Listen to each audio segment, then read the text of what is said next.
वाले मुरली मनोहर मेरे सामने।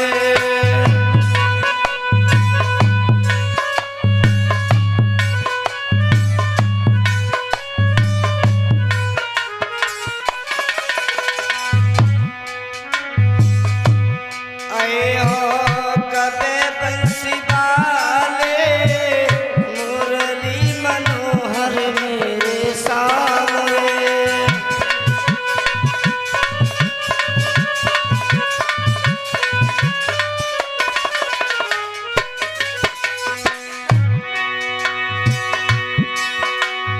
वृंदावन को कंकड़ कंकड़ मोर मुकुट को चूमे।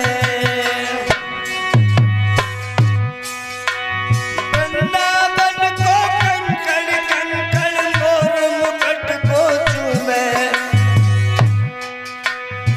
वृंदावन को पत्ता पत्ता वृंदावन को पत्ता पत्ता कदम नच तक झूमे। मेरी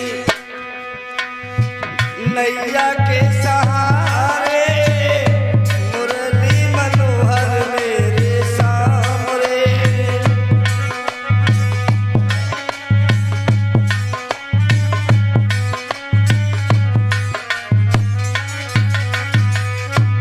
आए हो कबे बंसी वाले मुरली मनोहर मेरे सामने।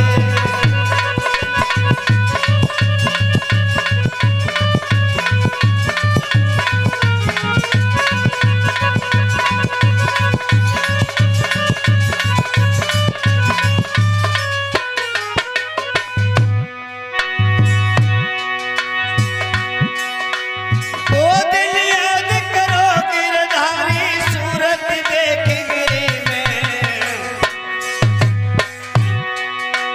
वो दिल याद करो गिरधारी सूरत देख गिरी में।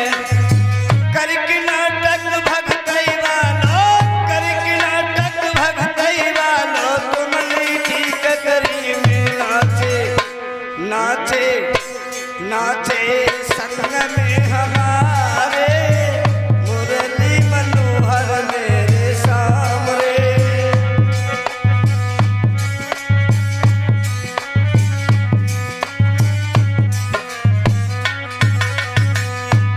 आए हो कबे बंसी वाले मुरली मनोहर मेरे सामने।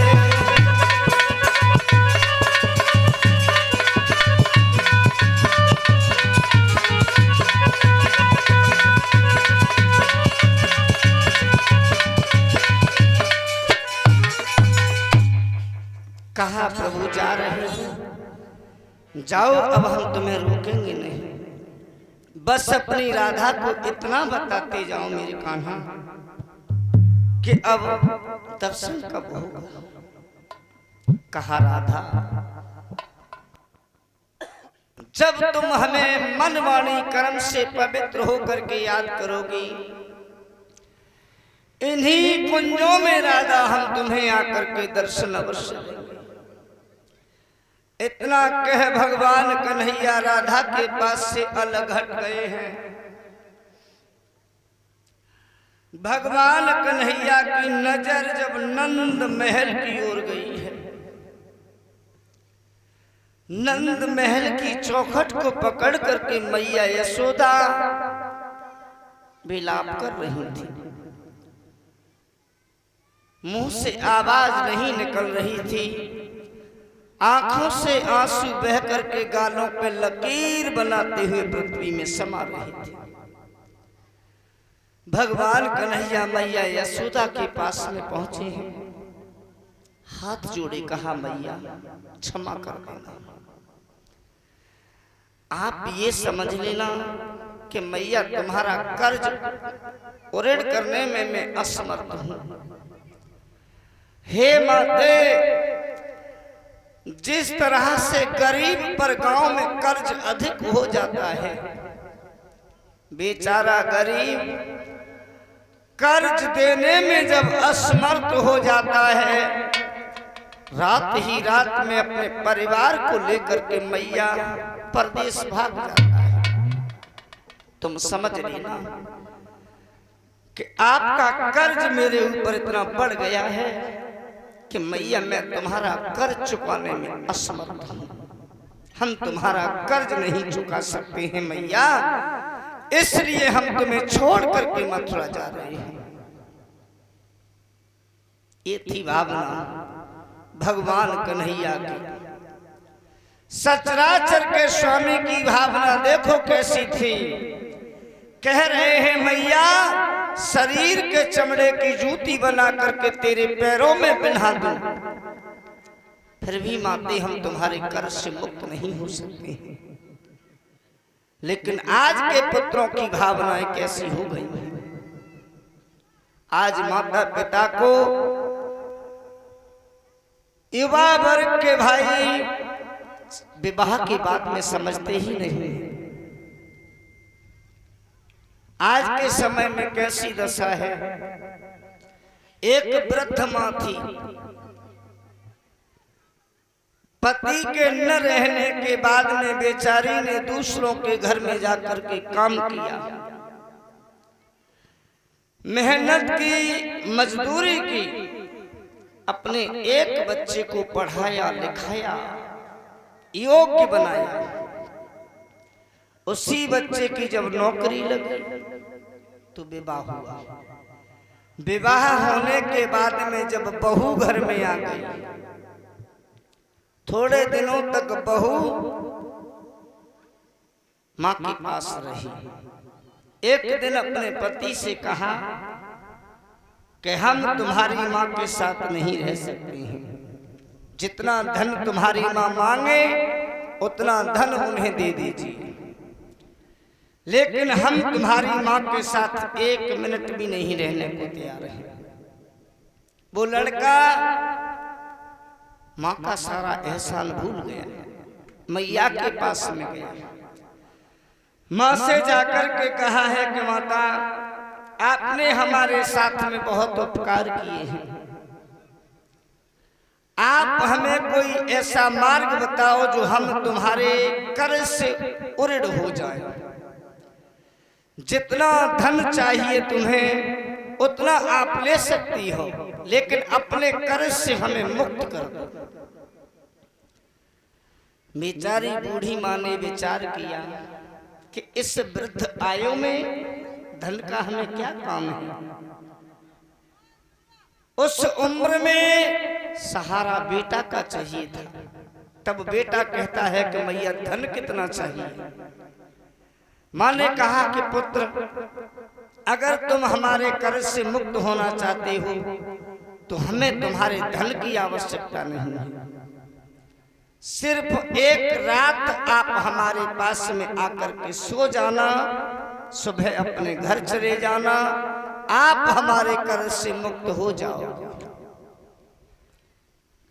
लड़का बहू के पास पहुंचा, कहा कि मैया एक रात अपने घर रहने की बात कह रही है। बहू ने कहा ठीक है, एक रात की बात है, मैया के घर पे रह लो। बेटा जब मां के पास में सोने के लिए आया है, बूढ़ी मां ने एक ही घर में बिस्तर लगाया। आधे बिस्तर पर स्वयं लेट गई, जो आधा बिस्तर खाली पड़ा हुआ था उसे बूढ़ी मां ने पानी से भिगो दिया। बेटा आकर के बैठा है, कहा पुत्र लेट जाओ। कहने लगा भैया ये बिस्तर तो गीला है। कहा एक रात की ही तो बात है, गीले बिस्तर पर बिता दो। थोड़ी देर तक लेटा रहा, लेकिन गीले बिस्तर पर नींद नहीं आई। थोड़ी देर बाद बोला कि मैया आखिर तुम कहना क्या चाहती हो, हमें गीले बिस्तर पर नींद नहीं आती है। कहा बेटा तुम्हें हमारे कर्ज से मुक्त होना है या नहीं होना है। अगर कर्ज से मुक्त होना है तो एक रात गीले बिस्तर पर सोना पड़ेगा। मन महसूस करके बेटा फिर लेट गया, लेकिन नींद फिर भी नहीं आई। मध्याह्न रात्रि में उठ करके खड़ा हो गया। आधी रात्रि पर मैया से कहा, मैया मेरी ये समझ में नहीं आता है कि आप कहना क्या चाहती हो। कहा, पुत्र आप हमारे कर्ज से उऋण होने की बात कर रही थी। मैंने तुम्हें कितने दुख में पाला परोसा, इतना बड़ा किया, इस योग्य बनाया, पूछ रहे हो कहना क्या चाहते हैं। तुम हमें क्या कर, हमारे कर्ज से क्या मुक्त हो जाओगे। जब तुम छोटे थे मेरे पास सोते थे, आप बिस्तर को पेशाब कर गीला कर देते थे। मैं गीले बिस्तर पर सो जाती थी, तुम्हें सूखे की तरफ लिटा देती थी। जब तुम दूसरी तरफ भी बिस्तर गीला कर देते थे, पुत्र हम तुम्हें उठा करके अपने सीने पर सुला लेते थे, लेकिन कभी गीले में नहीं सोने थे। आज तुम हमसे कह रहे हो कि कर्ज से मैया मुक्त होना चाहते हैं, तो जाओ मेरे लाल, जहां रहना खुश रहना, आबाद रहना। आज के बाद आप हमारे कर्ज से मुक्त हो।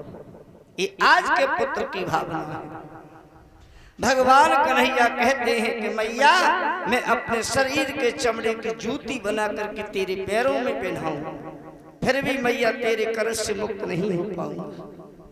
मैया क्या नहीं किया आपने हमारे लिए, क्या क्या नहीं किया है माते। आपके कर्ज से मैया हम कैसे उऋण हो पाएंगे।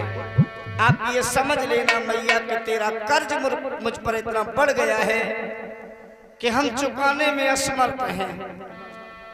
इसलिए मैया हम तुम्हारा घर छोड़ करके परदेश जा रहे हैं।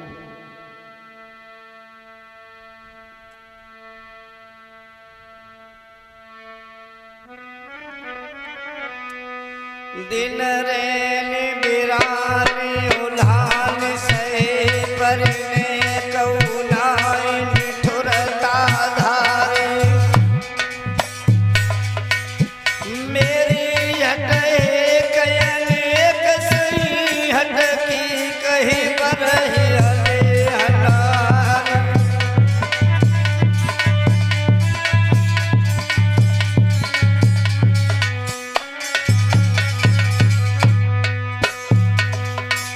कितने दुख दर्द सहे मेरे हित कह न सके सो अब त्रिपुरारी।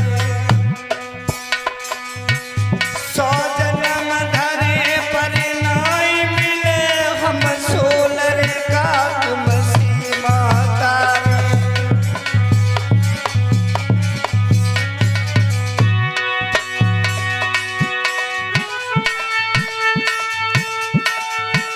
धीरज से सब काट लीजिए, ये जय है रोग कभी न कभी। यदि प्रेम रहो सोई तो फिर दर्शन हो कभी न कभी।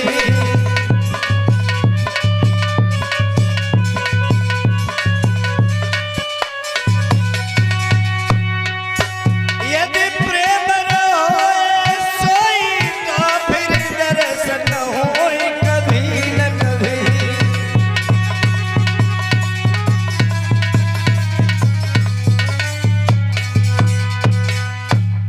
कहा माते आपके कर्ज से हम कभी उऋण नहीं हो सकते हैं। मैया यही समझ लेना कि हम आपका कर्ज चुकाने में असमर्थ हैं। समझ गई मैया यशोदा के कन्हैया के वियोग का समय आ गया है। अब कृष्ण मेरे पास में नहीं रुकेंगे। धन्य है मेरी बहन देवकी, जिनकी गोदी का खिलौना जाकर के कृष्ण बनेगा। मैं तो स्वप्न में धनवान हुई थी, लेकिन जब स्वप्न टूटा तो मुट्ठी खाक में जाकर के खुल गई। स्वप्न में धनवान हुए, स्वप्न टूटते ही टूटते हम पुनः फकीर बन गए। कहा पुत्र मथुरा जा रहे हो। बेटा चाचा से कह करके किसी सुंदर से उद्यान में रथ को रुकवा लेना, माखन मिश्री का भोग लगा करके पुत्र मथुरा धाम की ओर जाना। कहती हैं मैया चलते समय भगवान कन्हैया से पुत्र कृष्ण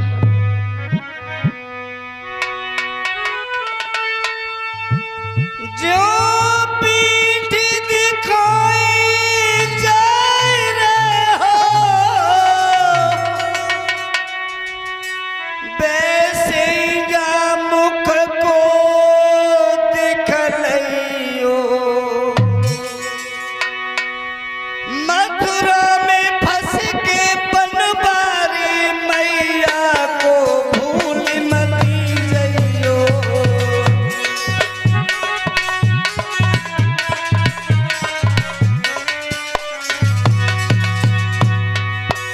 मथुरा में पड़ के मनमोहन मैया को भूल मती जइयो।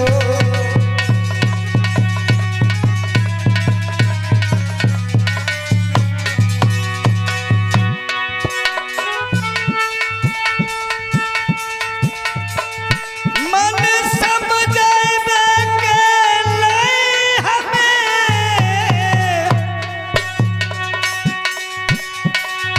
कोई प्रेम चिन्ह देते जइयो।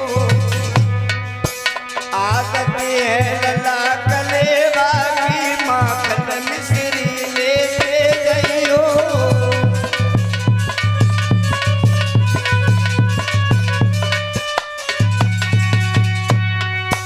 आदत है लला कलेवा की माखन मिश्री लेते जइयो।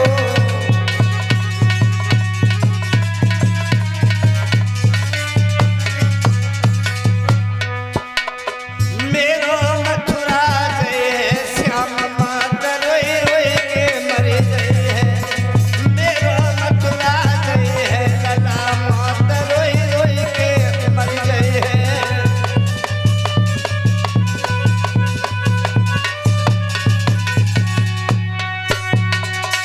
रोई रोई के मर गई है, दुखिया रोई रोई के मर गई है। मेरा मथुरा जय श्याम माता रोई रोई के मर गई है।